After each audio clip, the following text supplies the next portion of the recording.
Archipel composé de 4 îles situées dans le canal de Mozambique, les Comores sont depuis plus de 50 ans leaders du marché mondial de l'ylang.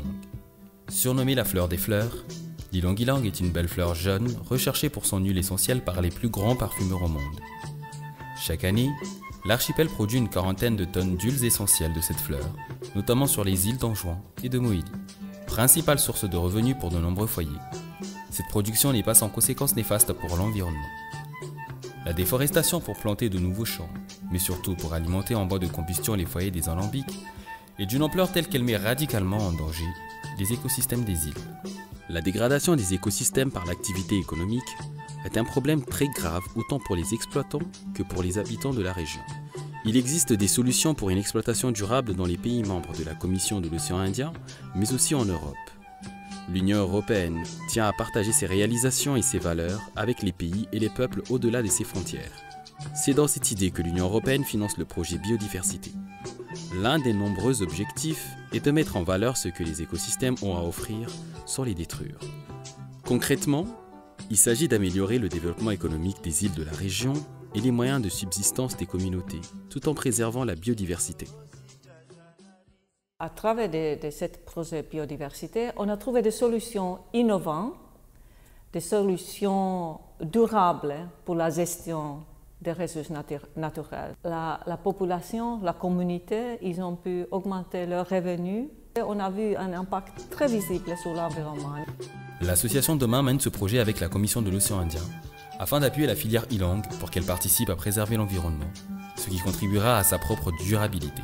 Ce projet passe notamment par la finalisation d'un travail de recherche et développement pour proposer un alambic hybride, réduisant de 90% la consommation de bois grâce à un foyer doté d'un générateur de vapeur. Il va perdre savoir-faire. Il y a hupiha ylang-ylang. Ikantito yo kuvunguha. Izi sources d'approvisionnement za ylang-ylang yo zivunguha yani bana babo nslangwa de imiri. Demain est un acteur associatif comorien important dans le secteur de l'environnement. Depuis 2012, l'association accompagne les acteurs de la filière pour garantir sa durabilité.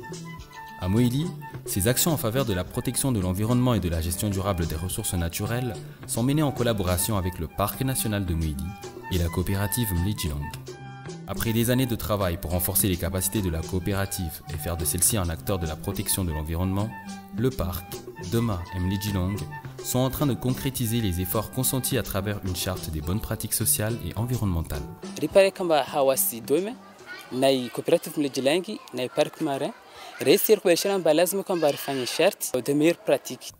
Cette charte marquera les engagements des producteurs, distillateurs d'ylang de Mlidjilang et pourquoi pas dans le futur de tous les acteurs de la zone du parc pour préserver l'environnement exceptionnel de Moïli tout en garantissant aux acteurs de pouvoir continuer à vivre de la culture et la transformation de l'ylang. Le parc marin de Moïli a développé un partenariat avec Dume, a signé une convention de 40 000 € pour que Dume puisse accompagner les producteurs d'ylang au niveau de Moïli à faire la promotion de ces secteurs, mais aussi à conserver l'environnement au niveau de l'île de Moïli. La filière ylang fait intervenir de nombreux acteurs.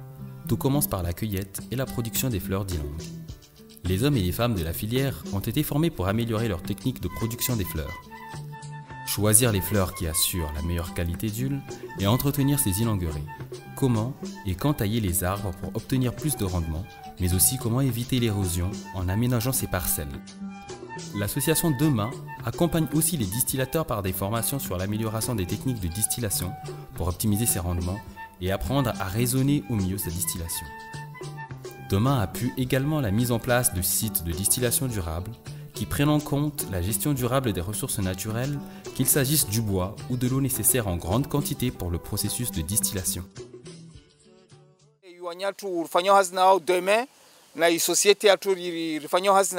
Waliprome hukamba jarfanye mabirka maori de la fanyo ndondoni ikamba maji ivuke circuit ferme yasikamba maji ya dongo ndana nsitu na menene ya itia ya tambalia ya wabone kango maji kabisa maji le reuto para upie langilangi yao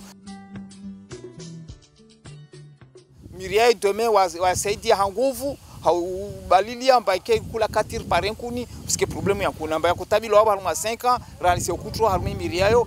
Concernant le risque avéré de déforestation, Demain, avec l'aide de la Commission de l'océan Indien et de l'Union européenne, a appuyé la mise en place des pépinières pour produire des plants destinés au reboisement. Ces parcs à bois sont des champs plantés d'arbres à croissance rapide destinés à l'élagage pour produire du bois de combustion. Si très petit parc en bois, si tabu kutu modèle anglangi, modèle tabu miriayo.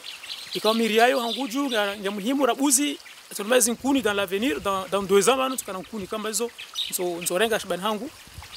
2 miriayo tena nganihifadhi shamba hamondogo za erosion maana shamba lilo harma mlima wenye mvua nyingi donc wetika za elements lio wetika ardhi yoyo ashkune pareni du coup wejo provoquer na lise donc on c'est la miriayo kama yaliyo babo hifadhi des gaz lise. Demain travaille également avec les acteurs de la filière pour améliorer leurs conditions de vie. Le volet santé n'a pas été oublié. Grâce à Demain et ses partenaires, les membres de la coopérative Mlejilang bénéficient désormais d'une mutuelle de santé. Pour les femmes cueilleuses d'Ilang, l'amélioration des conditions de vie passe par la création d'activités génératrices de revenus comme le maraîchage. Pour d'autres, il s'agit d'allier protection de la fertilité des sols et complément de revenus.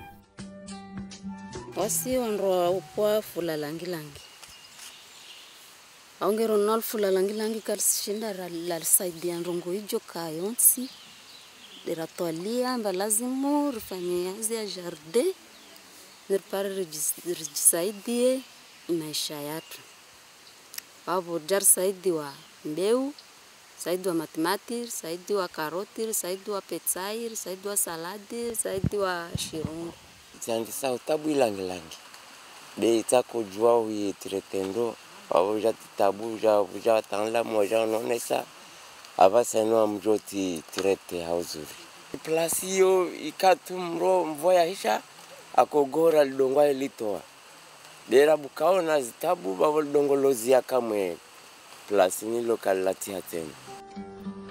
Pour mieux gérer ces activités génératrices de revenus, les cueilleuses et les producteurs bénéficient de formations adaptées à leurs besoins, comme en alphabétisation fonctionnelle, mais aussi en gestion entrepreneuriale et coopérative. Surtout, ils sont accompagnés par les équipes de terrain de Demain, soutenues par la Commission de l'océan Indien et financées par l'Union européenne pour atteindre leurs objectifs. Une formation Kawaya financée en Demain, une formation axée sur la gestion des coopératives.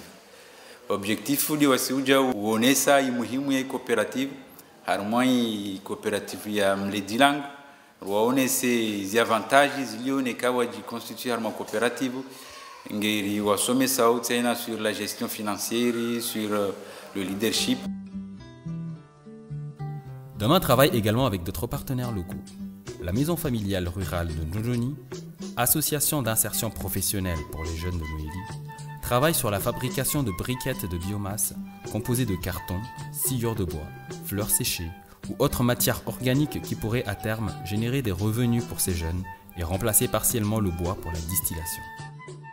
Harma i faida ya environnement ngir fikrum bay i briqueterie ngiri ba avantage parce que i miro ya tujua ya shuke babna babu mana ada mo tuvunguze de bosement. Ensuite il y a moi pendant l'environnement donc ngir ngia sama gestion des déchets ngir ngia hama miji aina bano bleu carton renge ma carton donc ngir vunguza tsene déchets do ndo tsambazao mjini. La stratégie pour la diminution de l'impact de l'exploitation de la fleur d'Ilang sur les ressources forestières passe également par l'amélioration technologique. En effet, les alambics traditionnels utilisent énormément de bois et contribuent à une dégradation environnementale. De nouveaux outils existent pour diminuer le bois consommé au cours de la distillation, comme les foyers améliorés. Demain, le bureau d'études allemand Simply Solar travaille depuis 3 ans sur un outil encore plus performant. Un alambic hybride fonctionnant avec de petites quantités de bois ou des briquettes de biomasse. Cet alambic fonctionne grâce à un foyer à double combustion, chauffant un générateur de vapeur à plaques, dont les paramètres peuvent être contrôlés au plus près grâce à un boîtier électronique pour raisonner parfaitement sa distillation. Nous sommes en train de tester un nouveau type d'alambic qu'on appelle alambic hybride, qui fonctionne sur la base d'un générateur de vapeur. Donc on distille à la vapeur grâce à une nouvelle technologie qui a été développée par un bureau d'études allemand, Simply Solar, Et ce générateur de vapeur permet de réduire quasiment de 90% l'énergie nécessaire pour produire la même quantité et la même qualité d'huile essentielle d'ylang. On essaye maintenant de mettre en place cet alambic in situ, en milieu rural, et d'apprendre aux distillateurs d'utiliser cette nouvelle technologie qui reste une distillation tout à fait banale, mais qui utilise effectivement quelques paramètres supplémentaires qu'il faut maîtriser. Tout ce travail pour la mise en place d'une filière ylang durable aux Comores, et plus particulièrement au sein du parc national de Moïli, a été rendu possible grâce à l'apport de différents partenaires. Des partenaires du secteur privé impliqués dans la création d'une filière durable d'approvisionnement.